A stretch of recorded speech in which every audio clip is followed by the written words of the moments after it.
नमस्कार, मेरा नाम है धीरेन्द्र और हम आपको लगातार साधु संत और अघोरी हैं, इनके हम आपको दर्शन कराते रहते हैं और जगह-जगह जाके आप लोगों को इनके दर्शन कराते हैं, इंटरव्यू लेते हैं, जानकारी देते हैं। तो ऐसे ही आज एक बार फिर से हम वृंदावन आए हैं, यहाँ पे हमें एक अघोरी मिले हैं और जो अघोरी होते हैं उनके क्या संप्रदाय हैं, कैसे अघोरी बनते हैं, ये सब जानकारी हम आपको महाराज जी के द्वारा दिलाएंगे। तो राधे राधे महाराज जी। राधे राधे। महाराज जी, आपका शुभ नाम क्या है? मेरा नाम महेशानंद तीर्थ। अच्छा, महाराज, अघोर पंथ में आपको कितना समय हो गया? अघोर पंथ में करीब 22 साल हो गए। 22 साल हो गए। अच्छा, एक चीज़ बताइए मुझे, जो अघोरी होते हैं वो किस तरह के होते हैं और कैसे ये अघोरी बनते हैं, फिर इसके बाद क्या बनते हैं, वो एक बार हमें बताइए। अघोर एक संप्रदाय है, हम्म। जहाँ घोर खत्म हो जाता वहाँ अघोर होता है। अच्छा। अघोर माया से बचा हुआ आदमी होता है, वो शमशान में ही रहता है। हम्म। शमशान में माया का प्रवेश नहीं है, अच्छा। इसलिए उसकी सिद्धि साधनाएं कायदे से हो सकती हैं। हम्म।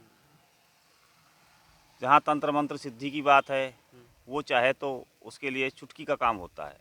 अच्छा, अघोरी के लिए। हाँ, उसके पास साधनाएं करने के लिए टाइम ही टाइम होता है। हम्म। और शमशान में कोई जाकर डिस्टर्ब नहीं करता, क्योंकि आज संसार में चारों तरफ डिस्टर्बेंस है। बिल्कुल। शमशान में कोई डर के मारे भी नहीं जाता है, ऐसे भी नहीं जाता है मर्यादा उल्लंघन में। हम्म। इसलिए शमशान जो है माया रहित क्षेत्र है, अच्छा। इसलिए वहाँ पे सिद्धियाँ हो सकती हैं, साधना हो सकती है। हम्म। अच्छा, जैसे अघोरी हो गए, ठीक है, अघोर के बाद फिर क्या बनते हैं? अघोर के बाद नाथ। अच्छा, नाथ। नाथ के बाद दर्शनी नाथ। अच्छा। दर्शनी नाथ उसको कहते हैं जो सिद्ध हो चुका हो, अच्छा।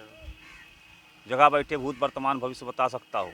अच्छा, नाथ बता देता है ये सब चीज़ें हैं। हाँ, अच्छा। नाथ ही नहीं, ऐसे तो कोई ज्योतिषी भी बता देगा, हाँ। है ना। कोई बढ़िया पंडित होगा वो भी बता देगा। अच्छा। क्योंकि हमारे देश में जो है, इसीलिए तो हमारा देश धर्म गुरु है, हम्म। विश्व गुरु है। क्योंकि हमारे देश में ही तमाम तरीके के धर्म हैं, अच्छा। तमाम तरीके के संप्रदाय हैं, और हम्म। तमाम तरीके हैं भगवान को पाने के। हम्म। ये साधु संतों का देश है, केवल इसी देश में ऋषि मुनि हुए, हम्म। और विदेशों में कहीं नहीं है। दार्शनिक होंगे हम्म। मगर ऋषि मुनि नहीं हैं जिन्होंने हम्म। साधनाएं की हों, भगवान से साक्षात्कार किया हो, हम्म। कुछ शक्ति संपन्न हुए हों। हम्म। ऐसा कोई नहीं। हमारे देश में तो भरे पड़े हैं अच्छा। अनगिनत मूर्तियाँ, इसीलिए सारा देश हमारे ही देश के पीछे चलता है अच्छा। अच्छा। धर्म के मामले में। अच्छा, जो अघोरी होते हैं, जैसे मतलब शमशान में क्रियाएं वगैरह करते हैं, ऐसा कहा जाता है शमशान में जो मतलब चिता होती है उस पर रोटी बना के खाते हैं वो। हाँ, अघोरी का काम ही है चिता की आग में ही रोटी बनाना, हम्म। और उसी में भोग लगाना, हम्म। और वहीं रहना, वहीं पे अपनी साधना करना। अच्छा, तो महाराज, मतलब ठीक है, चिता पर रोटी बना के खा रहे हैं, लेकिन ऐसा भी कहा जाता है कुछ अघोरी जो होते हैं जो मुर्दा खाते हैं, क्या सत्य है ये? मुर्दा खाते नहीं। फिर? ये मिथ्या है, जो प्रचलन है संसार में, ये सब हम्म। मिथ्या है। क्योंकि आज संसार अज्ञान से ही जूझ रहा है, इसीलिए इतना दुखी है। हम्म। मुर्दा खाता नहीं है घोरी। अच्छा। जब उसकी सब क्रियाएं संपन्न हो जाती हैं, एकदम आखिरी चरण पे होता है, हम्म। मतलब उसका जो है पोस्ट ग्रेजुएशन पास होने वाला होता है, हम्म। लॉ की डिग्री उसके हाथ में आने वाली होती है, तो उस समय पर उसकी एक क्रिया होती है। हम्म। वो किसी भी शमशान में, किसी भी निर्जन में जाता है, नदी में से कोई भी मुर्दा बह के जा रहा होता है, वो 3 ताली मारेगा तो हम्म। मुर्दा वहीं वहीं रुक जाएगा, हम्म। और उसको कहेगा किधर आ जा, तो हम्म। उधर आ जाएगा, एकदम मुर्दा वहीं आ जाएगा। अच्छा। फिर उसमें से भोग लगाना पड़ेगा उसको, हम्म। चाहे खाली ऐसे उंगली छुआ के ही मुंह पे रखे, हम्म। तभी उसकी सिद्धि पूरी होगी। अच्छा। हाँ, अब मुर्दा तो वैसे ही खा रहा है, हम्म। चिता में मुर्दा ही तो जल रहा है, जिसमें हम्म। से लक्कड़ ला के वो रोटी सेक रहा है। हम्म। तो क्या मांस का कुछ अवशेष लकड़ी के अंदर नहीं घुसा होगा? हाँ हाँ, तो बिल्कुल। मतलब अब तक जो लोग कहते हैं कि जैसे मुर्दा खाना, ये मतलब एक क्रिया के लिए करते हैं ये क्रिया सब, है, हाँ? सिर्फ सिर्फ और सिर्फ क्रिया है। अच्छा। अब तक लोग समझते थे कि जैसे मतलब मुर्दा उठाया और उसको खा गए, एकदम गलत मतलब है। ये सब नहीं है, सिर्फ क्रिया करने के बहुत लिए वो सारे मतलब। बहुत सारे अघोरी तो तुमको ऐसे मिल जाएंगे जो शुद्ध शाकाहारी होंगे, अच्छा। मांसाहारी जानते भी नहीं होंगे। हम्म। लोग कहते हैं कि अघोरी दारू पीता है, अघोरी मांस खाता है। हम्म। मैं दावे का साथ कह सकता हूं कि अगर परीक्षण किया जाए, निकाला जाए, तो बहुत सारे हम्म। अघोरी, बहुत सारे नाथ ऐसे मिलेंगे जो कि हम्म। शाकाहारी होंगे, अच्छा। सिर्फ फल फूल दूध ही खाते होंगे, हम्म। साग सब्जी ही खाते होंगे, बाकी कभी मांस खाया ही नहीं होगा। अच्छा। तो ऐसी कैसी बात हो सकती है कि अघोरी मुर्दा खाता है? ये सरासर मिथ्या बात है। अच्छा, मतलब ऐसा कुछ नहीं है कि अगर मतलब मांस खाएं तभी आप अघोरी हों, नहीं, या फिर आपकी सिद्धि है जो तभी प्राप्त हो, ऐसा कुछ नहीं है? सिद्धि सिद्धि अभ्यास से होती अच्छा। है ना। किसी भी चीज़ का अभ्यास करोगे। हम्म। तुम्हारा बच्चा है छोटा, 5 साल का है, हम्म। उसको साइकिल मिस्त्री के यहाँ लगा देना, 1-2 महीने बाद देखना वो जान जाएगा सब, है ना। बिल्कुल। अभ्यास से सिद्धि होती है, इसीलिए वो शमशान में रहता है। शमशान माया रहित क्षेत्र है, मैं फिर कहता हूँ माया रहित क्षेत्र है, इसीलिए वो वहाँ रह के सुकून से अपने भजन को कर सकता है, अच्छा। है ना। सुकून से अपने भजन को करके उस भजन से सिद्धि प्राप्त करता है।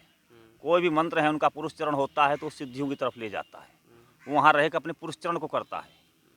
और ये जो खाना पीना है उसका चिता में बनाना, ये क्रिया है, अच्छा। हाँ, क्रिया के साथ ही कार्य जुड़े होते हैं, है ना।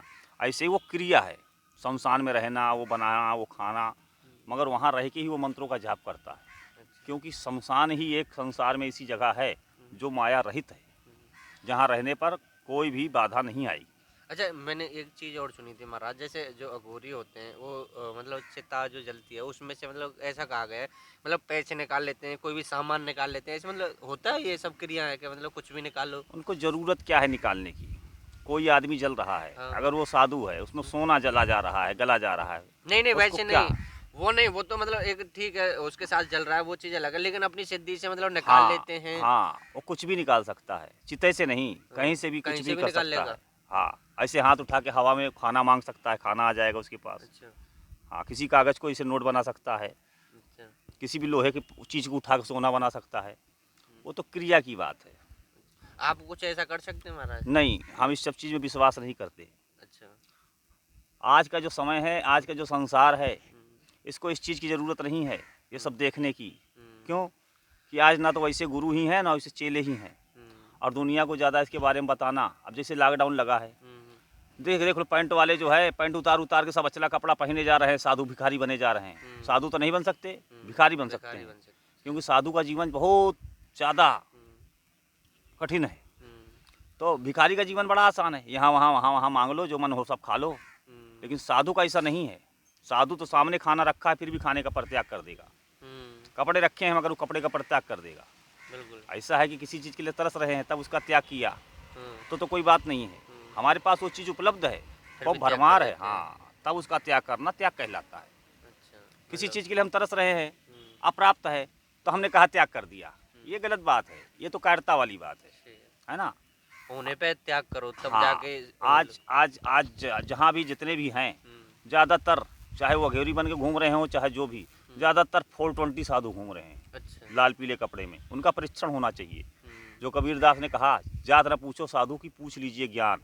अगर उसके पास कुछ ज्ञान है तो उसकी सेवा सत्कार होनी चाहिए, और अगर नहीं है तो उसके साथ फिर वो व्यवहार होना चाहिए कि उसको बताना पड़ेगा कि हाँ भाई तुम साधु क्यों बने, ये कपड़ा क्यों पहना है, संप्रदाय क्यों बदनाम कर रहे हो, है ना। अगर ज़रूरत पड़े तो उसके साथ साश्रम कारावास भी लिया जाए, क्योंकि सारे बदमाश इस समय योगी सरकारें भागे हैं, सब लाल पीला पहन के जो है वही बन जाना चाहते हैं। अच्छा। हाँ, बचत के लिए भाई। ठीक है महाराज, बहुत बहुत धन्यवाद महाराज।